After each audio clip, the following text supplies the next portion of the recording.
Good morning, Sunrise Academy, and welcome back for another edition of Noble Nights TV. My name is Miss Franklin. And I'm Mrs. Grimes. And today is Monday, October 10th, 2022.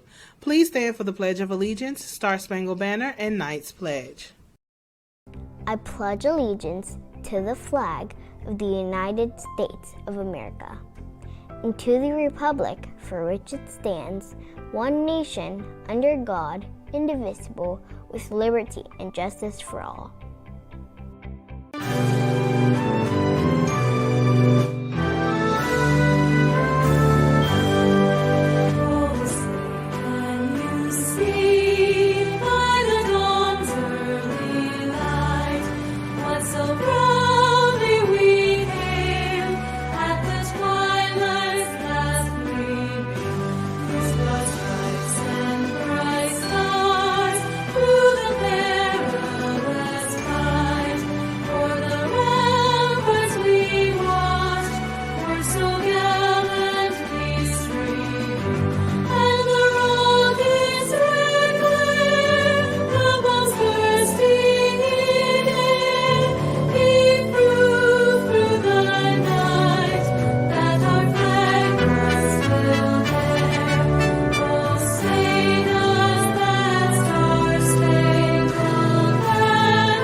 Sunrise Academy is a community for all, where we stand tall. We learn, achieve, dream, and believe. With compassion and fairness, we will succeed. We strive to be bold, noble knights, maroon and gold. Thank you. You may be seated. Today's weather is 83 degrees with a 40% chance of rain. For lunch today, we have meatball sub, broccoli, peaches, and milk. All right, so I just want to say once again, congratulations, Isabella, for winning last week's raffle for attendance. So teachers, please make sure that you're giving the tickets to the students and getting it in so that we get our new winner on Friday. All right, so a couple of events that's coming up. First and foremost, I want to say that the Media Center permission slips are being sent out today, so please make sure I get them back by Friday, no later than that day. Spanish Heritage Month Bash is on Friday. Woo. Super excited about that. I cannot wait to see all the food that we have and all the different dances, and just seeing the projects that you guys have done in class. I'm looking forward to that. We are going to put together after this, right? The birthday announcement to everyone who has a birthday in October. So happy birthday to everyone who was born in October. Happy birthday to you. Happy birthday. Happy birthday to you. Happy birthday. Happy birthday. Happy birthday. Happy birthday to you. It's your birthday. Hooray. Happy birthday. All right, so our word of the day is fiesta, because on Friday we're going to have a fiesta, and fiesta means fiesta, party. Party. Woo woo. Can't wait to our fiesta on Friday. All right, so also following this, you will see a video that I did with Miss Hoyle. She was interviewed. She is from Peru, so please stay tuned for that. I am interviewing today Miss Hoyle, and she is from Peru. Did I say it right? Peru, yeah. Peru. Mm-hmm. All right, and that is one of the Spanish cultures that is a part of North America, right? South America. Mm-hmm. That's what I said. South America. She did. I heard. I knew that. All right. So, can you tell us a little bit about your country? So Peru's in South America, and like most of the South American countries, we have winter whenever it's actually summer here. So it changes. So usually when I go and visit in the summer, it's actually winter down there. So it's really nice. It's like our winters here where it's kind of like, still warm, but it's nice and cool weather. They have lots of mountains. We have the Andes there. It's very diverse because, you know, we have the mountains and the cold and the glaciers there. But then we also have like the desert there in Ica and Huacachina, which is like a little oasis in the desert there. And then we have, you know, the rainforest, which takes up a lot of it too. So Nice. I like that. All right. So, can you tell us about your favorite dish? So my favorite dish is saltado.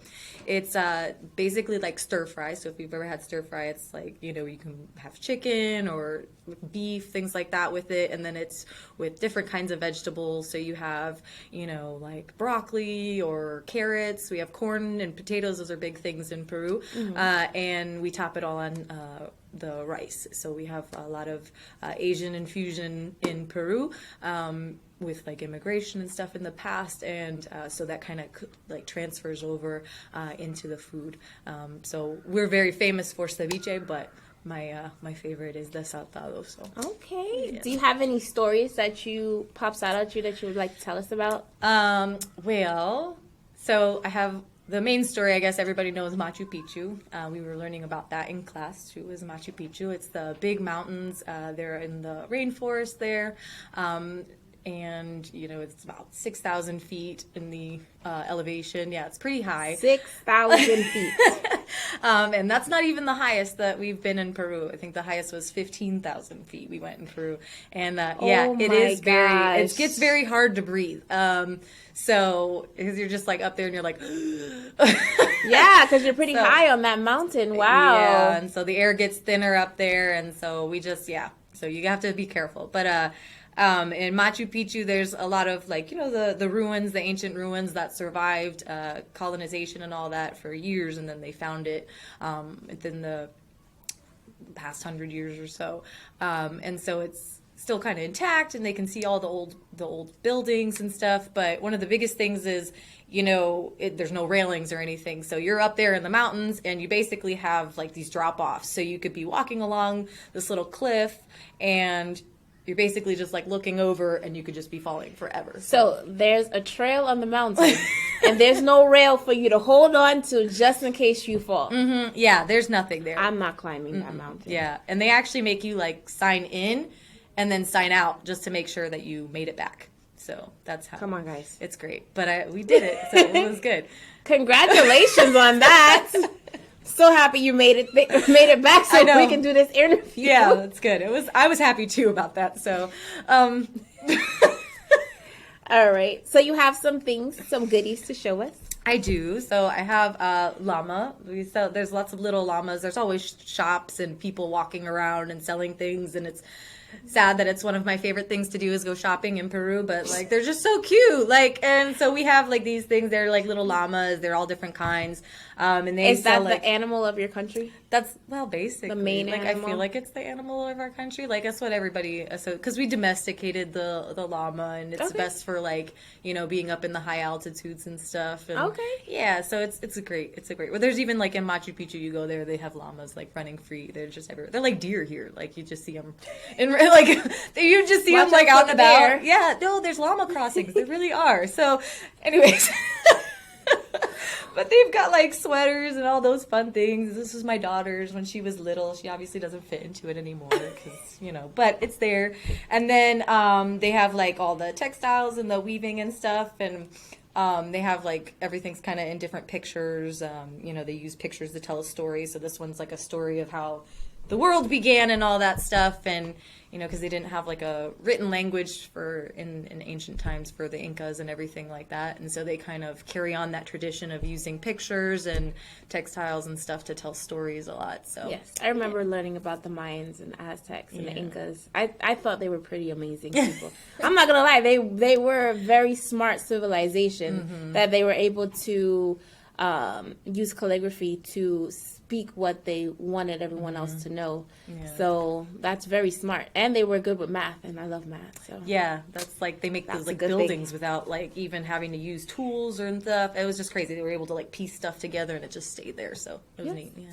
But and then my last thing here, we have this is from Puno, and they have these floating uros. They call them. They're these little reed islands that are man-made. And that's also at like that's like I want to say like 10,000, 12,000 elevation. It's very high.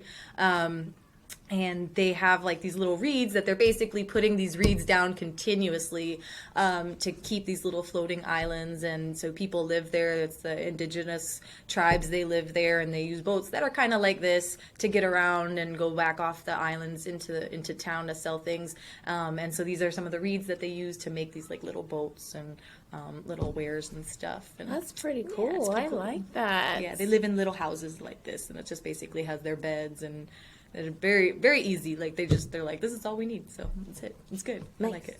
So this Friday we're having a big bash, which you know of. I was wondering, could you bless us with something from your country?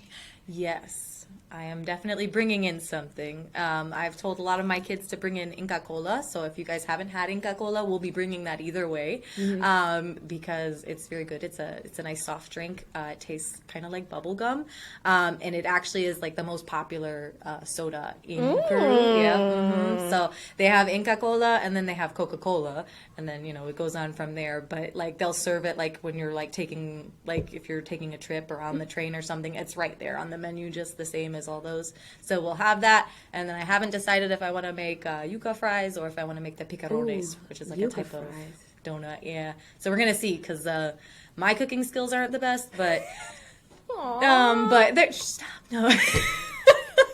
I'll make sure they're good and taste tested and everything by other people before I bring them in. So it'll be great. Okay. It'll be great. Well, thank you so much for coming in today and talking with me about your country. Thank you for having me.